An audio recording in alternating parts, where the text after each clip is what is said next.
تسنیم یو څو بیتونه دي وایي د خپل مرکز د خپل وجود نه ګریزان دي خلک د خپل مرکز د خپل وجود نه ګریزان دي خلک د چا جنډه یې لاس کې چا پسې روان دي خلک د زندګي معنا د خپلو مړو شمار پاتې ده د زندګي معنا د خپلو مړو شمار پاتې ده اوس په تلاش د کوم خواهش او کوم ارمان دي خلک دوی به په کومه خوله تپوس د خپلې وینې وکړي دوی به په کومه خوله تپوس د خپلې وینې وکړي دا چې په خپلو قاتلانو عاشقان دي خلک د غونډې په دې برخه کې د غونډې کوربه مالک ظهیر ته خواست کوي چې راز خپل لرلي سره شریک مالک ظهیر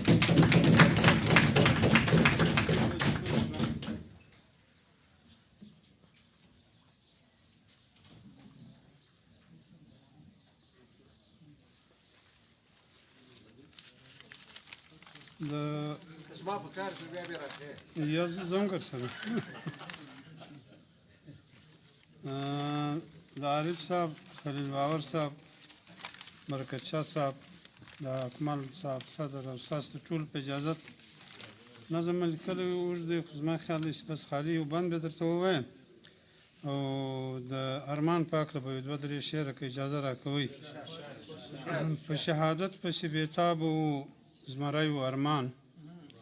په شهادت پسې بېتاب و زمری و ارمان د رقیبانو په دا سترګو کې ازغی و ارمان او په جنازه کې مې کاتی سترګې مې نه مړېدې په جنازه کې مې کاتی سترګې مې نه مړېدې لکه ویده چې وي په خوب لکه مسکی و ارمان او د وطن فکر ورسره و د وطن فکر ورسره و بل یې نه و ارمان وطن یادوي چې مرګنی و ارمان او ستا د ځوانۍ په تصویرونو کې تصویر لټوم ستا د ځوانۍ په تصویرونو کې تصویر لټوم ظهیر وایي څنګه و انسان څنګه د دا نظم چې ما درته وویل نه ترهګر یم نه انټي پاکستانی یم په دې کلي کې یو خوار غریب سړی یم ما ته مه ګوره د شک په نظر باندې زه سوچه پاکستانی یم تر تا وړاندې په کلچر کې مو څه فرق دی دا صحیح ده زه په سمه ته په غر کې دا صحیح ده ته امیر یې زه فقیر یم دا صحیح ده ته اعلی یې زه حقیر یم دا صحیح ده ته آزاد یې زه غلام یم دا صحیح ده ته نیکنام یې زه بدنام یم دا صحیح ده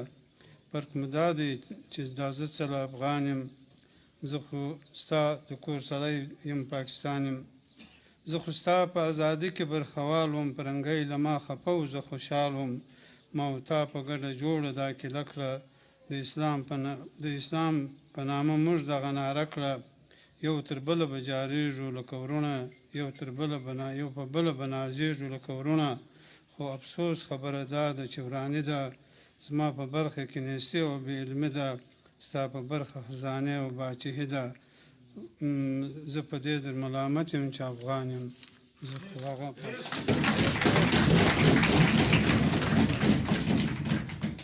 د ملک ظهیر صاحب یوه نړۍ مننه